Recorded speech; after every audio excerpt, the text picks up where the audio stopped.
আসসালামু আলাইকুম। আপনারা সবাই কেমন আছেন? শুভ সকাল। আপনাদের সাথে কথা বলতে আমার খুব ভালো লাগে। আমার হৃদয় থেকে আপনাদের সবার জন্য ভালোবাসা রইল। আজকে একটা চমৎকার টপিক নিয়ে আপনাদের সামনে আসছি। এটার জন্য অনেকে আমাকে কমেন্টস করছে যে ভাই এই বিষয়গুলো নিয়ে আপনি কিছু বলেন।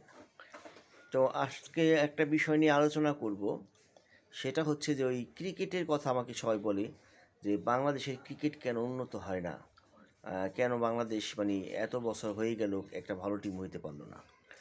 আসলে দেখেন, সেটা শুধু ক্রিকেট না, আপনি আপনার ক্যারিয়ার বলেন, চাকরি বলেন, বিজনেস বলেন, আপনি যখন যেই কাজটা করবেন বা যেই কাজ করতে যাবেন, সেটার আগে আপনাকে পূর্ব প্রস্তুতি ভালো থাকতে হবে।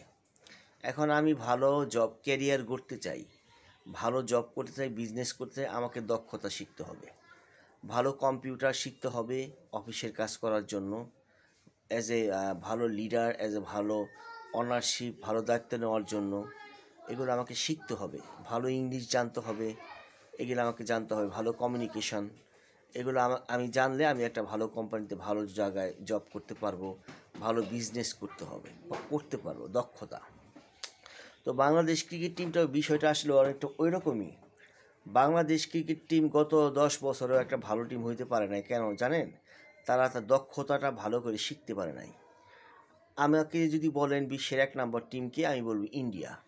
ওরা দক্ষতা খুব ভালো করে শিখতে পারছে, কিভাবে ভালো বল করতে হয়, ভালো ব্যাট করতে হয়, কখন কিভাবে ভালো পিচে খেলতে হয়, কোন পিচে খেললে প্লেয়াররা ভালো করবে, এটা ওদের ভিতরে আছে। আর একটা নিয়মের ভিতরে ওরা আসছে, যেমন কিভাবে আপনার ওই স্কুল পর্যায়ের ক্রিকেট বলেন, তারপরে এরপর ধাপে ধাপে যে পর্যায়গুলো আসে, ডিভিশন ক্রিকেট, মাঠের পরিবেশ, রাজনীতি, শৃঙ্খলা, নিয়মকানুন, ডিসিপ্লিন, কোন পিচে খেললে ভালো করবে প্লেয়াররা, কোন কন্ডিশনে প্লেয়াররা ভালো করবে, ওরা দেখছে, এরা শিখছে, এগুলো বিষয় নিয়ে কাজ করছে।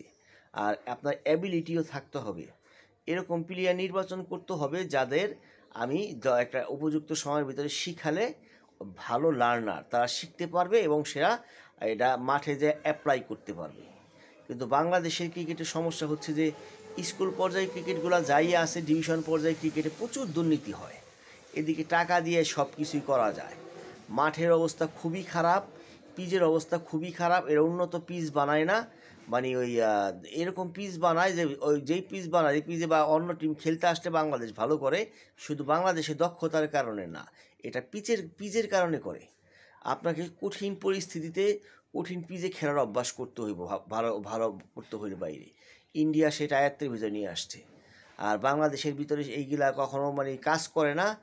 যাকেই দায়িত্ব দেওয়া হয় সেই এই বিষয়গুলো নিয়ে কাজ করে না। দুর্নীতি একেবারে ভরে গেছে বাংলাদেশের। সবাই টাকা খাওয়ার মন মানসিকতা। এই টিকিট থেকে টাকা খায়, তারপরে আপনার ওই ক্লাব থেকে টাকা খায়। কীভাবে উন্নত হবে বলেন? আফগানিস্তানের মতো দেশ, গরিব দেশ, যুদ্ধপরায়ণ দেশ, তারা উন্নত হয়ে গেল ধাপ ধাপ ধাপ ধাপ। ওদের মধ্যে দুর্নীতি নাই, ওদের সাহসও বেশি, যুদ্ধপরস্ত দেশ, সবই ঠিক আছে। এই বিষয়গুলোর কাজ করলে একটা দেশ ভালো ক্রিকেট খেলতে পারে, উন্নত টিম হয়ে যায়। তো বাংলাদেশের এইগুলো সমস্যা। আর বাংলাদেশে ভালো লার্নারও নিতে পারে নাই, যারা খুব কুইক শিখতে পারবে, মাঠে যে অ্যাপ্লাই করতে পারবে। আপনি যদি মনে করেন যে ধসা ভাঙ্গা ছাত্র ঠিক করেন, 10 বছর যত ট্রেনিংই দেন, তার যদি অ্যাবিলিটি না থাকে, সে ওইটা মাঠে অ্যাপ্লাই করতে পারবে না। সাহসী মন মানসিকতা থাকতে হবে, যেটা বাংলাদেশের প্লেয়ারদের ভিতরে নাই। তো এইগুলাই আপনাকে দক্ষতা অর্জন করতে হবে।